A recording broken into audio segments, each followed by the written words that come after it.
अथ सप्तदशोऽध्यायः।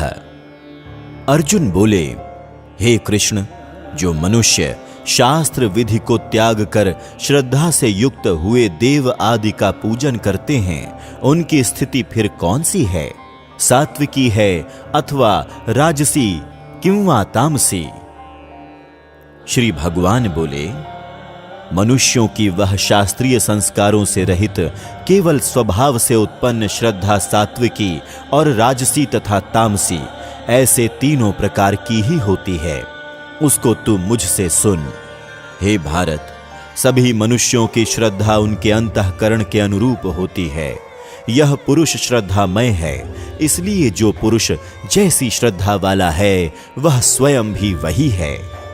सात्विकी पुरुष देवों को पूजते हैं, राजस पुरुष यक्ष और राक्षसों को तथा अन्य जो तामस मनुष्य हैं वे प्रेत और भूत गणों को पूजते हैं। जो मनुष्य शास्त्र विधि से रहित केवल मनः कल्पित घोर तप को तपते हैं तथा दंभ और अहंकार से युक्त एवं कामना, आसक्ति और बल के अभिमान से भी युक्त हैं, जो शरीर रूप से स्थित भूत समुदाय को और अंतःकरण में स्थित मुझ परमात्मा को भी कृश करने वाले हैं, उन अज्ञानियों को तू आसुर स्वभाव वाले जान।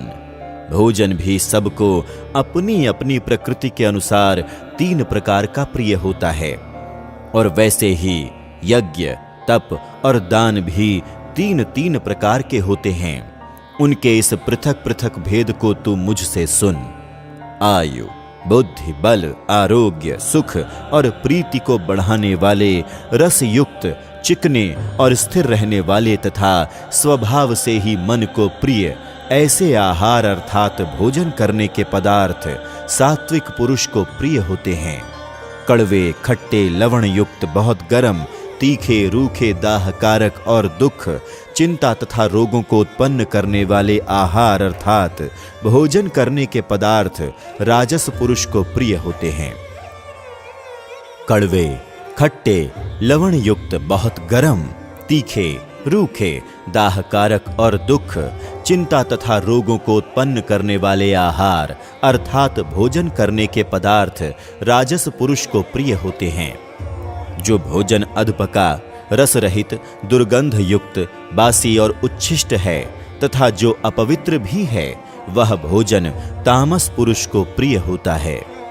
जो शास्त्र विधि से नियत यज्ञ करना ही कर्तव्य है, इस प्रकार मन को समाधान करके फल न चाहने वाले पुरुषों द्वारा किया जाता है, वह सात्विक है। परंतु हे अर्जुन, केवल दंभाचरण के लिए अथवा फल को भी दृष्टि में रखकर जो यज्ञ किया जाता है, उस यज्ञ को तू राजस जान। शास्त्र विधि से हीन, अन्न दान से रहित, बिना मंत्रों के, बिना दक्षिणा के और बिना श्रद्धा के किए जाने वाले यज्ञ को तामस यज्ञ कहते हैं। देवता, ब्राह्मण, गुरु और ज्ञानजनों का पूजन, पवित्रता, सरलता, ब्रह्मचर्य और अहिंसा, यह शरीर संबंधी तप कहा जाता है। जो उद्वेग न करने वाला, प्रिय और हितकारक एवं यथार्थ भाषण है तथा जो वेद शास्त्रों के पठन का एवं परमेश्वर के नाम जप का अभ्यास है, वही वाणी संबंधी तप कहा जाता है। मन की प्रसन्नता, शांत भाव, भगवत चिंतन करने का स्वभाव, मन का निग्रह और अंतःकरण के भावों की भली भांति पवित्रता, इस प्रकार यह मन संबंधी तप कहा जाता है। फल को न चाहने वाले योगी पुरुषों द्वारा परम श्रद्धा से किए हुए उस पहले बताए गए तीन प्रकार के तप को सात्विक कहते हैं। जो तप सत्कार, मान और पूजा के लिए तथा अन्य किसी स्वार्थ के लिए भी स्वभाव से या पाखंड से किया जाता है, वह अनिश्चित एवं क्षणिक फल वाला तप यहाँ राजस कहा गया है। जो तप मूढ़ता पूर्वक हठ से मन, वाणी और शरीर की पीड़ा के सहित अथवा दूसरे का अनिष्ट करने के लिए किया जाता है, वह तप मानस कहा गया है। दान देना ही कर्तव्य है, ऐसे भाव से जो दान देश तथा काल और पात्र के प्राप्त होने पर उपकार न करने वाले के प्रति दिया जाता है, वह दान सात्विक कहा गया है। किंतु जो दान क्लेश पूर्वक तथा प्रत्युपकार के प्रयोजन से अथवा फल को दृष्टि में रखकर फिर दिया जाता है, वह दान राजस कहा गया है। जो दान बिना सत्कार के अथवा तिरस्कार पूर्वक अयोग्य देश काल में और कुपात्र के प्रति दिया जाता है, वह दान तामस कहा गया है।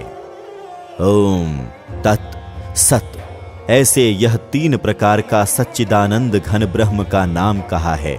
उसी से सृष्टि के आदिकाल में ब्राह्मण और वेद तथा यज्ञ आदि रचे गए। इसलिए वेद मंत्रों का उच्चारण करने वाले श्रेष्ठ पुरुषों की शास्त्र विधि से नियत यज्ञ, दान और तप रूप क्रियाएं सदा ओम इस परमात्मा के नाम को उच्चारण करके ही आरंभ होती हैं। तत् अर्थात तत् नाम से कहे जाने वाले परमात्मा का ही यह सब है।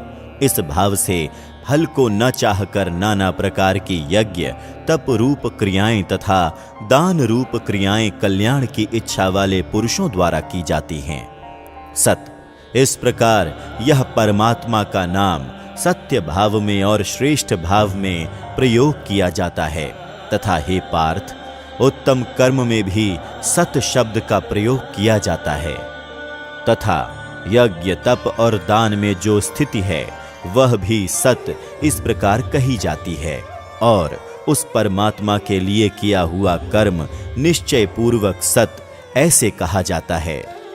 हे अर्जुन, बिना श्रद्धा के किया हुआ हवन, दिया हुआ दान एवं तपा हुआ तप और जो कुछ भी किया हुआ शुभ कर्म है, वह समस्त असत इस प्रकार कहा जाता है। इसलिए वह ना तो इस लोक में लाभदायक है और ना मरने के बाद ही।